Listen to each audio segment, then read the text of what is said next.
Bismillahirrahmanirrahim. This is Amna and today we will discuss about basic rules of English grammar.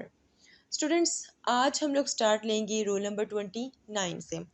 Topic start करने से पहले मैं आपको एक बात क्लियर कर दूं, वो स्टूडेंट्स जो मेरे साथ साथ ये रूल्स अंडरस्टैंड कर रहे हैं मैं उनको बार बार कहूँगी कि इसकी प्रैक्टिस करते जाएं, क्योंकि एट दी एंड जब हम 100 रूल्स कर लेंगे तब आप लोगों ने परेशान हो जाना, सब कुछ मिक्स हो जाना है। ठीक है, अगर साथ साथ प्रैक्टिस करते जाएंगे तो at the end of session कुछ भी मुश्किल नहीं रहेगा। ठीक है, चलिए जी स्टार्ट करते हैं जी। Rule number 29। रूल नंबर 29 में हम लोग अंडरस्टैंड करेंगे कि हमने हु कहाँ पर यूज़ करना है, होम कहाँ पर यूज़ करना है एंड विच कहाँ पर यूज़ करना है। ये जो चीज़ें आपके सामने लिखी हुई ना, इनको आपने याद करना है। हु हम किसी भी सेंटेंस में हमेशा पर्सन के लिए यूज़ करते हैं, उस पर्सन के लिए जो उस सेंटेंस का सब्जेक्ट होगा। मतलब कि हु को सिर्फ उस पर्सन के लिए यूज़ करेंगे जो कि सब्जेक्ट के तौर पर काम कर रहा होगा। देन आएगा होम। होम को भी हम पर्सन के लिए ही यूज़ करेंगे, लेकिन वो वाला पर्सन जो कि एज एन ऑब्जेक्ट काम कर रहा हो, एज अ सब्जेक्ट काम ना कर रहा हो। क्लियर। उसके बाद विच। विच हमेशा नॉन लिविंग थिंग्स के लिए यूज़ होगा, लिविंग थिंग्स के लिए यूज़ नहीं होगा। हु और होम जो सा है ये लिविंग थिंग्स के लिए यूज़ होगा। ठीक है, जैसे कि इंसान आ गया, कोई जानवर आ गया, कोई बर्ड आ गया एक्सेट्रा। ठीक है, लेकिन विच हमेशा नॉन लिविंग थिंग्स के लिए ही यूज़ होगा। अब एग्जाम्पल्स देख लेते हैं। Example number 1, Anika welcomed the guest dash was a professor. ठीक है, अनिका ने वेलकम किया, किसको वेलकम किया? गेस्ट्स को। ठीक है, जो कौन है? जो प्रोफेसर है। ठीक है, डैट वॉज अ प्रोफेसर, जो प्रोफेसर थे। अब अनिका क्या है? सब्जेक्ट है। किसको वेलकम किया? वेलकम किया है जी, वर्ब है। किसको वेलकम किया? ये आपका ऑब्जेक्ट, मतलब ये एक सेंटेंस आपका हो गया कंप्लीट। ठीक है, फिर उसके बाद दूसरा सेंटेंस आ गया, इसमें वॉज क्या है? वर्ब है। आप प्रोफेसर के ऑब्जेक्ट है, मतलब इस सेंटेंस में क्या मिस है? आपका सब्जेक्ट मिस है। ठीक है, तो एज अ सब्जेक्ट हम यहाँ पे किसको लिखेंगे? हु को लिखेंगे। ठीक है, क्योंकि हु यहाँ पे पर्सन के लिए यूज़ होगा जो कि एज अ सब्जेक्ट यूज़ होगा। ठीक है, तो यहाँ पे हम हु लिख देंगे क्योंकि हमें यहाँ पर सब्जेक्ट की ज़रूरत है। ठीक है, अच्छा उसके बाद next, Ali identified the lady. ठीक है, अली ने क्या किया जी? एक लेडी की शिनाख्त की। अली क्या है? सब्जेक्ट। आइडेंटिफाइड क्या है? वर्ब। द लेडी क्या है? ऑब्जेक्ट। ठीक है, dash I think had been crying. ठीक है, अब आई क्या है? सब्जेक्ट है। थिंक, थिंक क्या है? वर्ब है। हैड बीन कराइंग क्या है? वर्ब है। ठीक है, अगर हम इस सेंटेंस में देखें तो हमें किसकी ज़रूरत है? ऑब्जेक्ट की ज़रूरत है। ठीक है, तो यहाँ पर होम आ जाएगा। ठीक है, इस जगह पर। Next example, Afzal has given money to him dash was found is very poor. ठीक है, क्या है इस केस में? अफजल ने पैसे दिए उसको। ठीक है, dash we found is very poor. अब इस केस में अगर हम लोग देखें, आपका अफजल क्या है? सब्जेक्ट। हैज़ गिवन क्या है? वर्ब। ठीक है, मनी क्या है? आपका object. Money to him object आ गया। ठीक है, फिर उसके बाद अगेन यहाँ पर क्या आ जाएगा? एक डैश, उसके बाद वी। ठीक है, वी क्या है जी? सब्जेक्ट है। फाउंड क्या है? वर्ब है। इस क्या है? वर्ब है। ठीक है, अब देखिए इस जगह पर क्या आएगा, ये मैं आप लोगों से पूछूंगी कि इस जगह पर क्या आएगा। ये आपने मुझे कमेंट्स में बताना है कि रूल नंबर 29 में एग्जाम्पल नंबर 3 में इस जगह पर क्या आएगा? हु आएगा या होम आएगा? ये आपने मुझे बताना है। ठीक है, अच्छा उसके बाद example number 4, I know them dash we have rejected in the process. I know them, I क्या है? सब्जेक्ट है। नो क्या है? वर्ब है। देम क्या है? ऑब्जेक्ट है। ठीक है, उसके बाद अगर हम देखें then example number 4, I know them dash we have rejected in the process. ठीक है, अगर हम देखें आई क्या है? सब्जेक्ट है। नो क्या है? वर्ब है। उसके बाद डैश आ गया। ठीक है, अगर नेक्स्ट सब्जेक्ट देखें, वी क्या है? सब्जेक्ट है। हैव क्या है? वर्ब है। ठीक है, रिजेक्टेड इन द प्रोसेस क्या? ऑब्जेक्ट है। तो इस केस में आपका यहाँ पे क्या आ जाएगा? होम। ठीक है, होम की हमें क्यों जरूरत है? यहाँ पे हमें एक पर्सन को बताना है, लेकिन उसको एज एन ऑब्जेक्ट हम यहाँ पर लेकर चलेंगे, दैट्स वाई यहाँ पर क्या आ जाएगा? होम आ जाएगा। ठीक है, this is the book which you asked for, ठीक है, ये वो किताब है जिसकी आप बात कर रहे थे, ठीक है। अब यहाँ पे किसकी बात हो रही है? बुक की बात हो रही है, और बुक क्या है जी? आपकी एक नॉन लिविंग थिंग है। क्लियर? नेक्स्ट नेक्स्ट है जी हमारे पास रूल नंबर 30। रूल नंबर 30 में हम लोग देखेंगे कि ये जो वर्ड फाइंड है, ठीक है, और उसके बाद इसकी जो फॉर्म्स हैं, डिफरेंट फॉर्म्स, ठीक है। फाइंड जो सी है ये बेसिकली वर्ब की फर्स्ट फॉर्म है, फाउंड वर्ब की सेकंड फॉर्म, और फाउंड वर्ब की थर्ड फॉर्म, ठीक है। फाइंड, फाउंड, फाउंड, ठीक है। अब ये जो फाइंड होता है ना, ये वाला जो फाइंड होता है, इसका मतलब होता है सर्च, मतलब कि ढूंढना, ठीक है। सर्च मतलब कि ढूंढना। उसके बाद अगर हम देखें ये वर्ड वर्ड फाउंड है, ठीक है, इसका मतलब होता है कायम करना, इस्टेब्लिश करना, ठीक है, किसी किसी चीज़ को बनाना। इसका अगर मैं सेकंड फॉर्म ऑफ वर्ब देखूँ तो फाउंडेड, और इसका भी क्या है जी? फाउंडेड है, ठीक है। अब मैं इसकी एग्जांपल देख लेती हूँ। दे कुड नॉट फाइंड, या फिर फाउंड द मिस्टेक। अब आपने याद रखना है कि जब कभी आप फाइंड यूज़ करेंगे ना, फाइंड, ठीक है, हमेशा उसको आप सर्च के सेंस में यूज़ करेंगे, और जहाँ पे आप फाउंड यूज़ करेंगे उसको हमेशा इस्टेब्लिश के सेंस में यूज़ करेंगे, ठीक है। इनके मीनिंग्स को आपने याद रखना है। प्लस बहुत से स्टूडेंट्स जो हैं वो मतलब कि फाउंड फाउंड मिक्स कर देते हैं, ठीक है, लेकिन आप लोगों ने इनके मीनिंग्स को याद रखना है। स्टूडेंट्स अब हम इसकी तरह एग्जाम्पल्स देख लेते हैं। दे कुड नॉट फाइंड, या फिर फाउंड द मिस्टेक, ठीक है। गलती को ढूंढना होता है, ठीक है, गलती को कायम करना नहीं होता। तो यहाँ पर हम कौन से वाला यूज़ करेंगे? हम यहाँ पर फाइंड वाला, ये वाला यूज़ करेंगे, ठीक है। अब हम अपने सेंटेंस के और टेंस के अकॉर्डिंग देखेंगे कि यहाँ पर वर्ब की कौन सी फॉर्म आएगी। देखें, दे क्या है? सब्जेक्ट है। कुड क्या है? मॉडल वर्ब है। और इतनी दफ़ा मैं आप लोगों को बता चुकी हूँ कि मॉडल वर्ब के बाद हम जब भी यूज़ करते हैं वर्ब तो उसकी फर्स्ट फॉर्म यूज़ करते हैं, ठीक है। और नोट यहाँ पर क्या है जी? एडवर्ब है, ठीक है। तो यहाँ पर हम लोग क्या यूज़ करेंगे? फाइंड यूज़ करेंगे, ये वाला, ढूंढने वाला, ठीक है। फाउंड यूज़ नहीं करेंगे। उसके बाद है जी दिस कंपनी वॉज फाउंड, या फिर फाउंडेड इन 2003, ठीक है। मतलब यहाँ पर जो हम फाउंड या फाउंड लिखेंगे वो बेसिकली हम लोग कायम करने वाला लिखेंगे, ये वाला लिखेंगे, ठीक है। तो इस केस में ये वाला फाउंड नहीं आएगा, इस केस में आपका फाउंडेड आएगा, ठीक है। तो ये फाउंडेड ठीक है आपका, और ये ढूंढने वाला फाउंड जो है ये नहीं, ठीक है। तो ये वैसे बड़ा इजी था, लेकिन बहुत से स्टूडेंट्स जो से इसको मिक्स कर देते हैं फाउंड को इस फाउंड के साथ, ठीक है। तो आपने इनकी मीनिंग्स को याद रखना है। नाउ रूल नंबर 31 की हम बात करते हैं। स्टूडेंट ये बहुत इंपॉर्टेंट रूल है। Each, every, neither, either, none, ये वो वर्ड्स हैं जो हम बहुत यूज़ करते हैं, ठीक है। तो आज अंडरस्टैंड कर लें कि ईच का मतलब क्या होता है, आइदर का क्या होता है, एवरी का क्या होता है। मीनिंग्स याद कर लेंगे तो आपको समझ आ जाएगी कि हमने इनको कहाँ कहाँ यूज़ करना है। ईच का मतलब होता है टू और मोर देन टू, ठीक है। अगर हमने किसी दो लोगों की बात करनी हो या दो से ज़्यादा की बात करनी हो तो हम लोग किसी सेंटेंस में ईच का यूज़ करते हैं। एवरी होता है मोर देन टू, मतलब दो से ज़्यादा की अगर हमने बात करें तो एवरी यूज़ करते हैं। Either one out of two, दो में से अगर हमने किसी एक की बात करनी है तो हम आइदर यूज़ करेंगे। Neither not one out of two, ठीक है। अगर हमने दो है हमारे पास, ठीक है, उनमें से हमने किसी एक की भी बात नहीं करनी है तो हमारे पास आ जाएगा नाइदर, ठीक है। और none, not any of the more than two. अच्छा, इस केस में भी अगर हम लोग देखें ना तो यहाँ पे भी क्या है जी? Not any of the more than two. अच्छा, इस केस में भी अगर हम देखें not any of the more than two, ठीक है, मतलब इस केस में दो से ज़्यादा हैं, ठीक है, तो उनमें से हम किसी की भी बात नहीं करेंगे, ठीक है।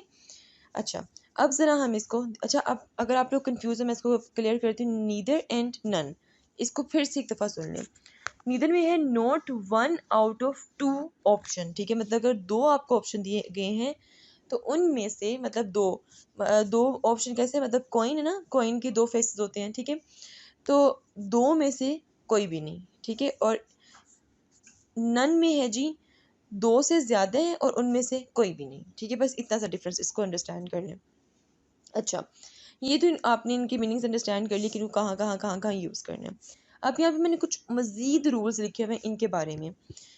Each, every, either, neither, none, ये जो सब होते हैं, ठीक है, ये कहीं भी किसी भी सेंटेंस में यूज़ होंगे तो ये एज एन एडजेक्टिव वहाँ पर वर्क करेंगे, ठीक है।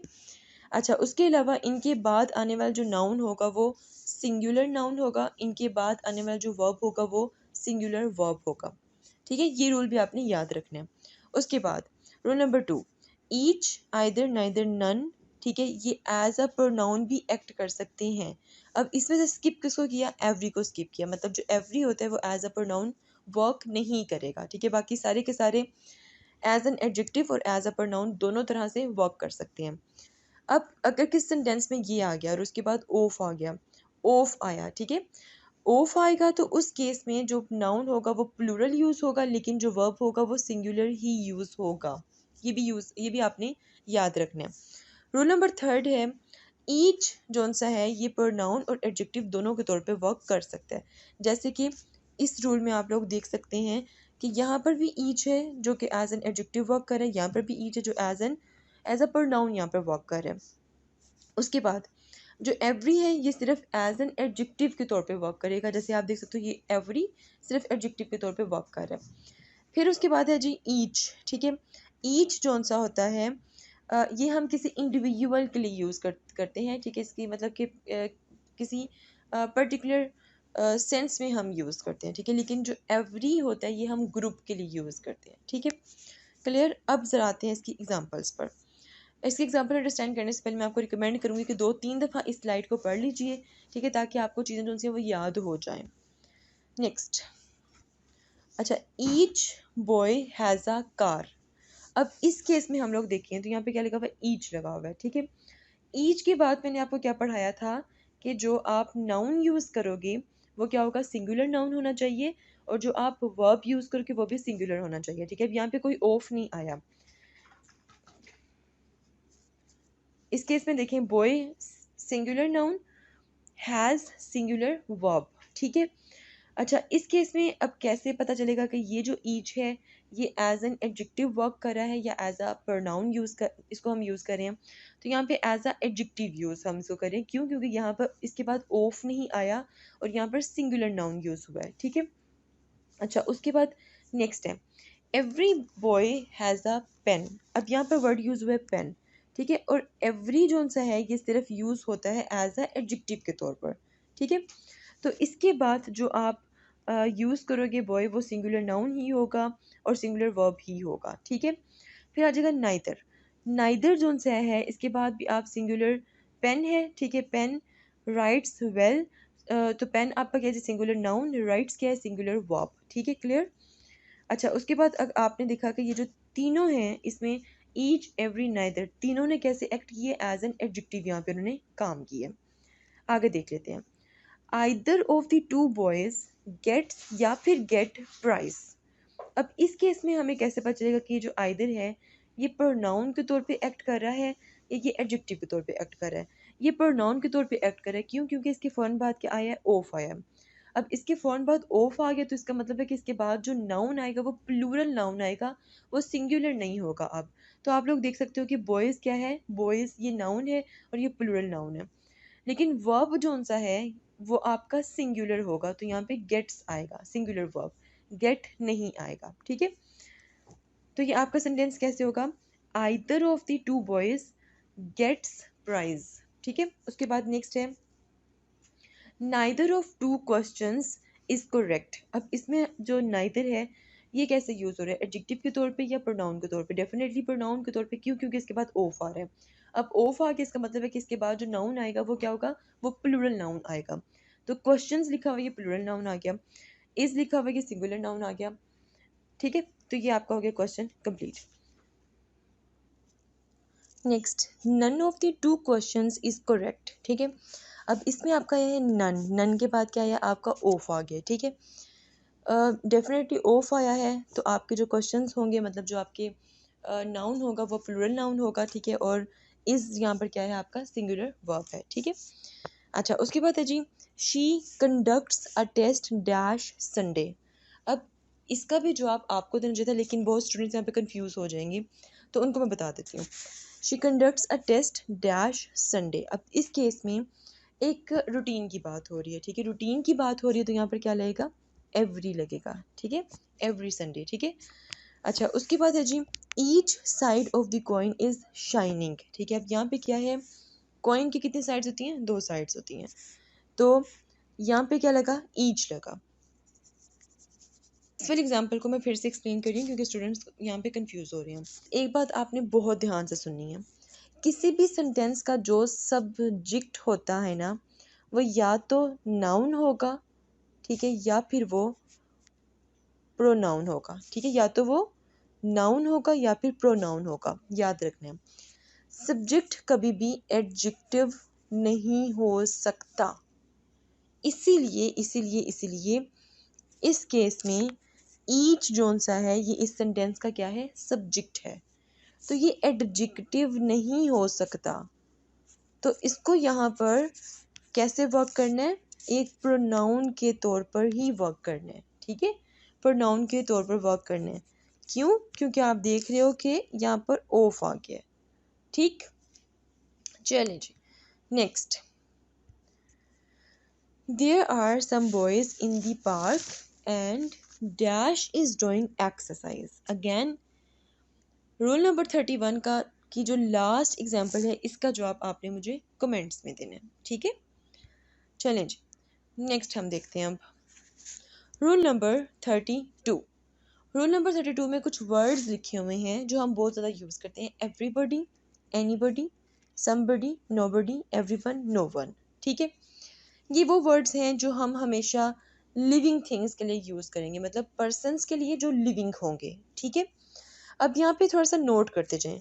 Everybody, anybody, somebody, nobody, everyone, no one, ठीक है। बड़ी बड़ी बड़ी बड़ी वन वन, इसको याद रखिएगा। नेक्स्ट देखें, this, nothing, something, anything, everything, ING आ रहा है, आईएनजी आईएनजी आईएनजी आईएनजी, ठीक है। तो ये जो वर्ड्स होंगे जिनके एंड पे आईएनजी आईएनजी आएगा, ठीक है, वो ऐसी चीज़ों के लिए यूज़ होंगे जो कि क्या होंगी? नॉन लिविंग होगी, ठीक है। और दूसरी बात ये कि जितने भी ये हैं सब, एवरीबडी, नथिंग, समथिंग एक्सेट्रा, ये सब के सब प्रोनाउन के तौर पर एक्ट करते हैं, ठीक है। कैसे एक्ट करते हैं? सब के सब प्रोनाउन के तौर पे एक्ट करते हैं। एक और रूल है इसके बारे में, वो भी आप ज़रा देख लीजिए। ये देखें, ये they all follow singular verb, मतलब जहाँ पर भी नथिंग, समवन, समबडी, एनीबडी आएगा, इसके बाद जो वर्ब यूज़ होगा वो सिंगुलर वर्ब यूज़ होगा, ठीक है। अब एग्जाम्पल पढ़ते हैं। समवन हैज़ या फिर हैव स्टोलन माई बुक। अब यहाँ पर एक नॉन लिविंग थिंग की बात हो रही है, तो यहाँ पे हम समवन का यूज़ करेंगे, ठीक है। अब यहाँ पर अगर आप लोग देखो तो जो वर्ब होगा that should be singular, singular verb. तो यहाँ पर हैज़ आएगा, हैव नहीं आएगा। Clear? Next, anybody can do this work of if they try, ठीक है, कोई भी ये काम कर सकता है कि वो कोशिश करें। तो जनरल एक बात हो रही है, तो इसलिए हमने एनीबडी का यहाँ पे यूज़ किया। कैन हमारे पास क्या जी? मॉडल वर्ब है। डू हमारे पास क्या है जी? सिंगुलर वर्ब है, ठीक है। एक बात याद रखनी है कि जो मॉडल वर्ब होगा उसके बाद हम क्या यूज़ करेंगे? वर्ब की फर्स्ट फॉर्म यूज़ करेंगे और फर्स्ट फॉर्म की भी बेस फॉर्म यूज़ करेंगे, ठीक है। बेस फॉर्म किसे कहते हैं? फर्स्ट करेंगे गो है, इसकी सेकेंड फॉर्म क्या आ जाएगी? वेंट, ठीक है। थर्ड क्या आ जाएगी? गोन, ठीक है। तो बेस फॉर्म कौन सी है वर्ब की? गो, ठीक। इसी तरह अभी हम पीछे पढ़ के आए हैं, फाइंड, फाउंड, फाउंडेड, ठीक है। इस केस में बेस फॉर्म ऑफ वर्ब कौन सी है? फाइंड, ठीक है। तो हमेशा आपने याद रखना है कि जहाँ पे भी मॉडल वर्ब यूज़ हो रहा है उसके बाद वर्ब की फर्स्ट फॉर्म आएगी, ठीक है। This work if they try, ठीक है। तो इस केस में अगर हम लोग देखें तो एनी बॉडी जोन से ये बेसिकली क्या आपका यहाँ पर यूज़ हो रहा है एक जनरल डिस्कशन के लिए, ठीक। Nothing but some books was या फिर वर अवेलेबल। अब इस केस में नथिंग आएगा या नोबडी आएगा। उसके बाद है जी बट सम बुक्स, वॉज या वर अवेलेबल आ जाएगा। अब यहाँ पर अगर हम लोग देखें तो किसकी बात हो रही है जी? चीज़ों की बात हो रही है, ठीक है। दैट्स में यहाँ पर थिंग आएगा क्योंकि नॉन लिविंग थिंग है, ठीक है। दैट्स में हमने यहाँ पे नथिंग आईएनजी फॉर्म यहाँ पर यूज़ करनी है, ठीक है। और उसके बाद क्या आएगा? सिंगुलर वर्ब आएगा, दैट्स में यहाँ पर वॉज आएगा, वर का यूज़ नहीं आएगा। यहाँ पर बुक्स हम यूज़ कर रहे हैं, ठीक है।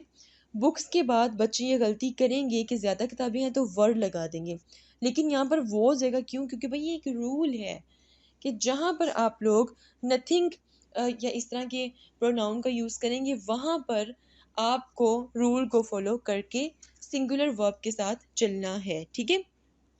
सो आज के इतने रूल्स इनफ हैं। संडे, कल संडे था इसलिए मैंने वीडियो अपलोड नहीं की थी। बहुत से बच्चों के मुझे कमेंट्स आए हुए थे कि वीडियो अपलोड करें, वीडियो अपलोड करें। संडे हम ऑफ लिया करेंगे, ठीक है। चलें जी, ये आज की video he complete. If you have any question, do right your questions in comment section below and hit the like and subscribe button if you haven't yet. मिलते हैं जी नेक्स्ट हॉट इशू के साथ। अंटिल देन मुझे अपनी दुआ में याद रखिएगा। स्टे ट्यून्ड एंड अल्लाह हाफिज़।